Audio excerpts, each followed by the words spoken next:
नमस्कार दर्शकों, आप सभी का स्वागत है हमारे YouTube channel cross and astro में। जैसे कि हमने देखा है कि आजकल बहुत से नौजवान इस वजह से परेशान रहते हैं कि वो अच्छे पढ़े लिखे तो होते हैं लेकिन उनको नौकरी नहीं मिल पाती। तो ऐसे क्या कारण है जिस वजह से उनको नौकरी मिलने में देरी होती है, जहाँ वो परेशान रहते हैं कि उनको नौकरी मिल ही नहीं पाती। तो इस विषय पर बात करने के लिए हमारे साथ बैठे हैं पंडित सनी कुमार जी। नमस्कार पंडित जी। नमस्कार जी। आपका स्वागत है YouTube channel cross and astro में। जी। तो पंडित जी, जैसे आपने भी देखा होगा कि आजकल बहुत से नौजवान और उनके माँ बाप भी परेशान रहते हैं कि बच्चे अच्छे पढ़े लिखे तो हो गए बट उनको फिर भी नौकरी नहीं मिल रही। तो ऐसे क्या कारण है कि जिसके कारण उनको नौकरी नहीं मिल पाती? माँ बाप अपने बच्चों को पढ़ा लिखा कर अच्छे अपने जीवन की सारी पूंजी शिक्षा में लगा देते हैं जी ताकि हमारा बिल्कुल। बच्चा अच्छी नौकरी या अच्छा व्यवसाय कर सके। जी जी। लेकिन क्या होता है कि बच्चा पढ़ने के बाद भी नौकरी नहीं मिल पाती या उसे मनोनुकूल नौकरी नहीं मिल पाती जैसी वह चाहता है। हम्म। तो इसके कई कारण हो सकते हैं। जन्म कुंडली में नौकरी का विचार जो किया जाता है वह दशम भाव से किया जाता है। जो दशम भाव होता है ये नौकरी या कर्म का माना जाता है, कर्म प्रधान, मतलब कि इसमें कर्म देखा जाता है।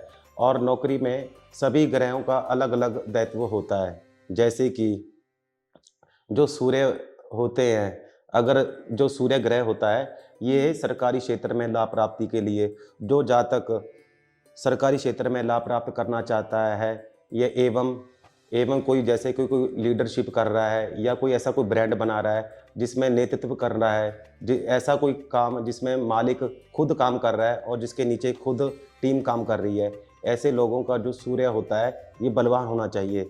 जिस जातक का सूर्य अच्छा होता है, शुभ होता है, ऐसे जातक को क्या होता है कि एक तो सरकारी जॉब में या नौकरी में लाभ प्राप्त होता ही होता है और ऐसा जातक लीडरशिप या अर्थात अपनी नेतृत्व करने में सहायक होता है। ऐसा आदमी घर में भी लीडर रहता है और बाहर भी लीडर रहता है। ऐसे जातक समय के बहुत पाबंद माने जाते हैं जिसका सूर्य अच्छा माना जाता है। इसी के अनुसार जो जातक सेना में भर्ती होना चाहते हैं या फौज आदि में भर्ती होना चाहते हैं, जी। ऐसे जातकों को क्या करना चाहिए? मंगल, जो मंगल है ये अनुशासन के देवता माने जाते हैं, साहस साहस और वीरता के देवता माने जाते हैं। जो भी डिपार्टमेंट, जितना भी पुलिस का डिपार्टमेंट एवं फौज का डिपार्टमेंट है, सेना का डिपार्टमेंट है, ये सब मंगल के अधीन आता है। जिस जातक का मंगल अच्छा होता है ऐसा जातक को पुलिस की नौकरी में एवं सेना की नौकरी में लाभ प्राप्त होता ही होता है। ऐसा जातक जब भी कोई कार्य करता है या ऐसे कार्य में करने में कोई विविधा आती है, उसको जो मंगल देव है, क्योंकि जो मंगल देव है साहस के देव माने जाते हैं, मतलब जो भय को दूर करे वह मंगल देव। जी। और कोशिश करनी चाहिए कि मंगल जितना जातक का अच्छा होगा, ऐसे जातक को नौकरी में उतनी समस्याओं का कम सामना करना पड़ता है। इसी प्रकार बुध को ले लीजिए। जो बुध ग्रह होता है ये बोलने का काम करता है, हमारी वाणी का कारक बुध है। जितने भी अच्छे नेता होते हैं या जो वक्ता होते हैं, जो भागवताचार्य आदि करते हैं, जो अच्छे संगीतज्ञ होते हैं, जो गाने बजाने का काम करते हैं, उनका सारा काम ये कंठ से होता है। अगर हमारी वाणी मीठी होगी तब हमारे जो काम है सब अच्छे होंगे। अगर हमारी वाणी रूखी होगी तो जिसके कारण तो लोग हमसे दूर भागने लग जाते हैं। जी। कहा जाता है कि ये जो जीभ है, ये जो हमारी जीभ है, यही हमारा सबसे बड़ा प्रिय मित्र भी है और सबसे प्रिय मतलब कि सबसे घातक शत्रु भी इस जीव को माना जाता है। इसीलिए जितना बुद्धि का काम है, जितना वाणी का काम है, ये बुध के कारण माना जाता है। जिस जातक का बुध खराब हो जाए, ऐसे जातक जो आदमी झूठ बोलता है, चुगलखोर होता है, गलत शब्दों का उपयोग करता है, निंदा करता है, ऐसे जातकों का बुध खराब हो जाता है। इसलिए कोशिश करनी चाहिए कि बुध को अच्छा रखने के लिए हो सके तो गणपति महाराज की पूजा करनी चाहिए। बहन, मासी और भूआ, इन तीनों से संबंध अच्छे रखने चाहिए। जो जातक अपनी बहन का, अपनी भूआ का, अपनी मासी का अपमान करता है या निंदा करता है, ऐसे जातकों का भी बुध खराब हो जाता है। इसके अलावा चंद्रमा के बारे में बता दिए कि चंद्रमा जो है मन का कारक है। हम कोई भी कार्य कर लें, लेकिन जब तक हमारा ध्यान हमारा केंद्रित नहीं होगा, हम कोई कार्य नहीं कर सकते। यहाँ तक कि अगर गाड़ी भी चलाना है तो उसके लिए भी हमें ध्यान देना पड़ता है। इसी प्रकार अगर हम व्यापार कर रहे हैं उसके लिए हमें ध्यान देना पड़ता है। और यहाँ तक कहा जाता है कि जो चंद्रमा है ये मन का कारक माना जाता है, और जितना भी पीने वाला सामान होता है जैसे कि दूध, डेयरी का काम होता है, जितना भी पानी संबंधी काम होता है, कोल्ड ड्रिंक का काम होता है, पेयजल का काम, चांदी, सीप, मोती आदि का जो भी व्यापार होता है, सफ़ेद चीज़ों का जो भी व्यापार है, जितनी भी सफ़ेद चीज़ों का व्यापार है, ये चंद्रमा के अधीन आते हैं। और कहा जाता है कि अगर मन सही है जातक का तो जातक कवि बन सकता है। अगर चंद्रमा अच्छा है तो कवि, संगीतज्ञ या कल्पनाशील बन सकता है। अगर चंद्रमा कमज़ोर हो तो ऐसा जातक पागलपन का शिकार हो जाता है। इसके अनुसार अगर देखा जाए तो देवगुरु बृहस्पति को माना जाता है, बुद्धि का देवता माना जाता है। जितना भी धार्मिक काम है, आपने देखा होगा कि जो बड़े बड़े वक्ता होते हैं अपनी बात मनवा लेते हैं, जो अच्छे राह पर लेकर जाते हैं, जो भटके हुए लोगों को अच्छे राह पर लेकर चले जाते हैं, उनका बृहस्पति अच्छा होता है। बृहस्पति क्या करता है, ये धर्म का संबंध रखता है, और बृहस्पति पैसे संबंधी भी काम करता है। जितना भी बैंक का काम होता है, कोषाध्यक्ष का काम होता है, मैनेजर का जो काम होता है, ये सारा काम बृहस्पति के अधीन आ जाता है। जो जातक अपने गुरु का, अपने वयोवृद्ध माता पिता का अपमान करता है, कहा जाता है कि ऐसा जातक का जो बृहस्पति है वह खराब हो जाता है। इसीलिए कहा जाता है कि कभी भी ब्राह्मण की, गुरु की, अपने माता पिता का अपमान नहीं करना चाहिए। जो बृहस्पति है ये विवेक के देवता है। विवेक अर्थात जो सही और गलत का निर्णय करे वह बुद्धि को हम विवेक कहते हैं। और जिसका बृहस्पति अच्छा होगा वह अपने माता पिता, गुरुजनों का मान सम्मान करता है और यश कीर्ति को प्राप्त करता है। लेकिन जो जातक का बृहस्पति खराब होता है वह क्या होता है कि ऐसा जातक अच्छे को गलत और गलत को सही मानने लग जाता है। ऐसा जातक को सही और गलत का निर्णय नहीं कर पाता। इसीलिए कहा जाता है कि बृहस्पति अगर अच्छा हो तो जातक अच्छा वक्ता बन सकता है, वकील बन सकता है। और इसके अलावा प्रोफेसर, जितना भी शिक्षा का डिपार्टमेंट है जैसे टीचर, प्रोफेसर आदि, जितना भी जो पढ़ाई संबंधी कार्य करते हैं उनको बृहस्पति का उपाय जरूर करना चाहिए, उसका दान पुण्य जरूर करना चाहिए। इसके अलावा शुक्र, जो शुक्र देवता माने जाते हैं, ये सौंदर्य का देवता माने जाते हैं। जितना भी लेडीज़ सामान होते हैं जैसे कपड़े, मेकअप का सामान हो गया, जो भी मनोरंजन का सामान हो गया, बच्चों के खेलने कूदने के सामान हो गए, जितने भी मतलब कि प्रीमियम क्वालिटी के जो सामान होते हैं जिसे लड़का लड़की लेने के बाद, ग्रहण करने के बाद या पहनने के बाद अपने आप को खुश, आनंदमय महसूस करते हैं, ये शुक्र के अधीन माने जाते हैं। शुक्र जो देवता माने जाते हैं, ये इसका कहा जाता है कि जितने भी फिल्मी लैंड में जो होते हैं, सिंगर वगैरह होते हैं, जो टीवी पर आते हैं और अपना जो कला के प्रदर्शन करते हैं, जो कलाकार होते हैं, इनका शुक्र अच्छा होना चाहिए। शुक्र ग्रह ऐसा ग्रह होता है जो सबको अपनी तरफ खींच लेता है। आपने देखा होगा कि कोई गायक होता है जो गाना गा रहा होता है, एक आदमी गाना गा रहा है लेकिन उसके पीछे हज़ारों बंदे उसका गाना सुनने के लिए बैठे रहते हैं। क्यों? क्योंकि उसका शुक्र इतना मजबूत होता है कि जो जनता को हिलने नहीं देता कहीं भी। इसलिए कहा जाता है कि जिस जातक ने अपना कार्य कर रहा हो या जिस जातक ने बोलने का काम हो, सौंदर्य संबंधी वस्तुओं का काम क्रय विक्रय करता हो या बच्चों के कपड़े या खेलों सामान आदि का जो निर्माण करता हो, उसको शुक्र अच्छा होना चाहिए। इसके अलावा शनि ग्रह के बारे में कहा जाता है कि जो जातक कृषि संबंधी काम करता है, मशीन का, लोहे संबंधी काम है, तेल का, पेट्रोल, कोयला आदि जो भी काम इस संबंधी काम है, जो डिपार्टमेंट है, ये सारा शनि महाराज के अधीन आता है। जो जातक चाहता है कि वह इस काम में अच्छा अपना मालिक बन सके, अच्छे आगे प्रगति करे, तो ऐसे जातक को क्या करना चाहिए कि कभी भी गरीब बंदे का, जो आपके नीचे को काम कर रहा है, उसका कभी भी हक नहीं मारना चाहिए, उसका कभी भी निंदा नहीं करनी चाहिए।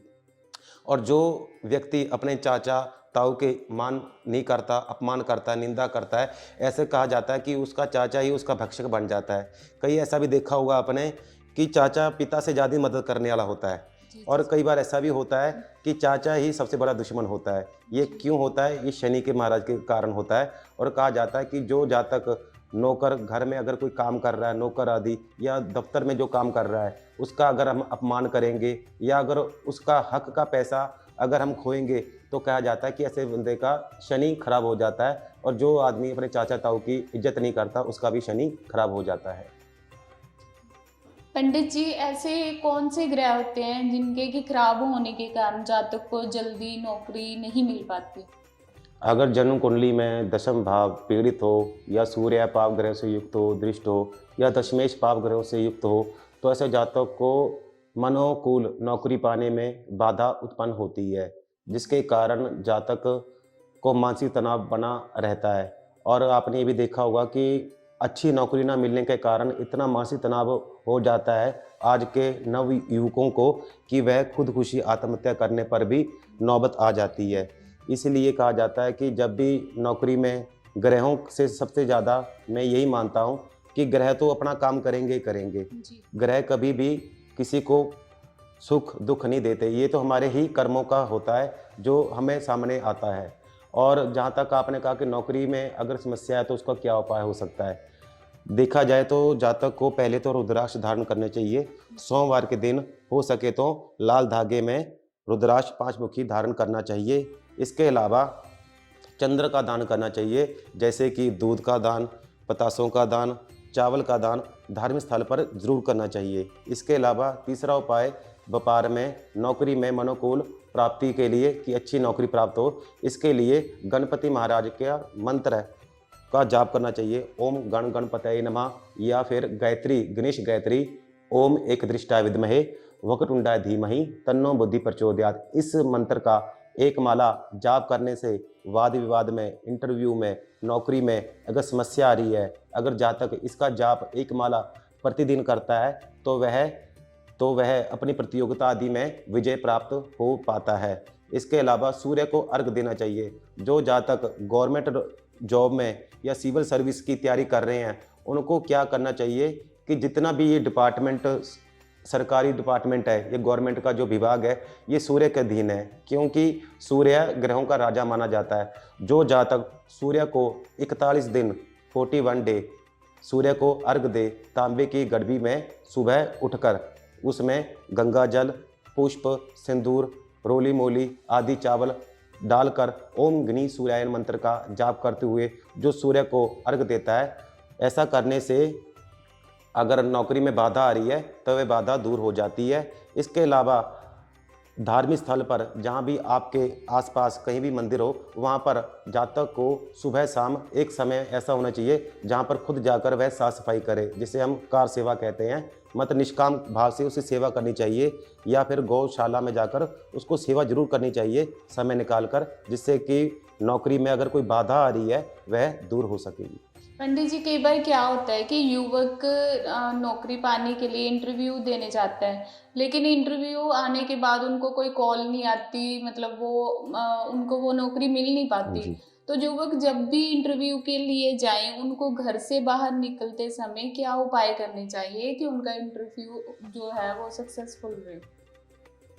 जब भी इंटरव्यू को जाते समय कोशिश ये करनी चाहिए, जो जातक है उसको प्रसन्नचित्त होकर माता पिता का आशीर्वाद लेकर घर से बाहर जाना चाहिए। और जब भी जाए तो कोशिश करनी चाहिए कि दही शक्कर का सेवन करके जाए। और जब भी वह जाए नौकरी पर इत्यादि पर जाता है तो, या इंटरव्यू पर जाता है, तो उसको अपने रुमाल में कुछ हरी इलायची अवश्य रखनी चाहिए। और इसके अलावा अगर वह चाहता है कि नौकरी में उसका सिलेक्शन हो जाए या उसका इंटरव्यू सफल हो जाए, तो उसको क्या करना चाहिए कि मन में हो सके तो गायत्री मंत्र या गुरु मंत्र का जाप जरूर करना चाहिए, ताकि वह पॉजिटिव सोच सके। और इसके अलावा प्रत्येक मंगलवार को, जब भी मंगलवार पड़े, हनुमान जी को 11 रुपये का, 21 रुपये का या 51 रुपये का लाल बूंदी का प्रसाद हनुमान जी को बांटने से एवं बंदरों को गुड़ चना का भोग लगाने से, चढ़ाने से क्या होता है कि अगर बाधा जो व्यापार में आती है, क्योंकि हनुमान जी ऐसे देवता माने जाते हैं जिससे हम जो मनोकामना के लिए प्रार्थना करते हैं वे अवश्य पूरी करते हैं। इसलिए जब भी हनुमान जी का मत्था टेक कर जा रहे हैं, तिलक लगाकर अगर गुड़ चना बंदरों को, मैं अगर कोई भी ना हो तो जो बच्चे होते हैं उनको ही वानर रूप समझकर उनको ही थोड़ा बहुत प्रसाद अवश्य अपने हाथ से दान करना चाहिए। इससे क्या होता है, अगर नौकरी में, अगर इंटरव्यू में अगर कोई समस्या आ रही है या प्रतियोगिता में कोई ऐसी समस्या आ रही है जिसका निकलना मुश्किल हो रहा है, तो अगर ये छोटे-छोटे उपाय कर लिए जाए तो निश्चित लाभ होता है। इसके अलावा सूर्य को अर्घ्य ज़रूर देना चाहिए, क्योंकि जो सूर्य भगवान है ये मान-सम्मान दिलाने वाले देवता माने जाते हैं। अगर सूर्य की कृपा हो तो कहा जाता है कि सभी देवी-देवता अपनी-अपनी कृपा करते हैं, क्योंकि सूर्य जो है साहस के देवता माने जाते हैं, ये पराक्रम के देवता माने जाते हैं। इंटरव्यू में बस इस बात का ध्यान रखना चाहिए कि कभी भी लड़ झगड़ कर कभी नहीं जाना चाहिए और माता-पिता का आशीर्वाद, गुरु का आशीर्वाद ज़रूर लेकर जाना चाहिए। और जब भी इंटरव्यू पर जाएँ तो अपना सीधा पैर, दायाँ पैर पहले प्रवेश करना चाहिए और कोशिश करनी चाहिए कि दायाँ हाथ ही पहले अंदर जाए। और जब भी हम ये कार्य करते हैं तो जातक को हल्का इत्र ऐसा होना चाहिए जो सूंघने में मधुरमय हो, लेकिन इतना भी तेज ना हो जिससे कि अगला कोई जातक परेशान हो जाए। इस बात का ध्यान रखना चाहिए। और हो सके तो जब भी हम इंटरव्यू पर जाते हैं तो जातक को कोशिश करनी चाहिए कि जो भी हमारा इंटरव्यू ले रहा है उसके सामने हम सीधे आँख में आँख डालकर बात करें। कभी ऐसे नहीं होना चाहिए कि अगले को ये लगे, मालिक को ये लगे कि ये घबरा रहा है या इसमें आत्मविश्वास की कमी है। इसलिए जब भी हम बात करें तो कोशिश ये करनी चाहिए कि बात सुनने के बाद आँख में आँख डालकर बात करनी चाहिए, ताकि इससे हमारा जो कॉन्फिडेंस लेवल है वो बढ़ता रहेगी। तो दर्शकों, जैसे कि पंडित जी ने हमारी बहुत बड़ी समस्या का उपाय बताया कि कैसे हम, जब हमें नौकरी नहीं मिलती तो किन किन उपायों को करके हम अपनी समस्या को दूर कर सकते हैं। तो जैसे पंडित जी ने आपको कुछ छोटे छोटे उपाय बताए हैं, इन उपाय को करते रहिए ताकि आपको इंटरव्यू में और जॉब मिलने में सक्सेस मिले। आपने अपना कीमती समय हमें दिया, उसके लिए दर्शकों and YouTube channel cross and astro की तरफ से पंडित जी आपका बहुत बहुत धन्यवाद। धन्यवाद जी।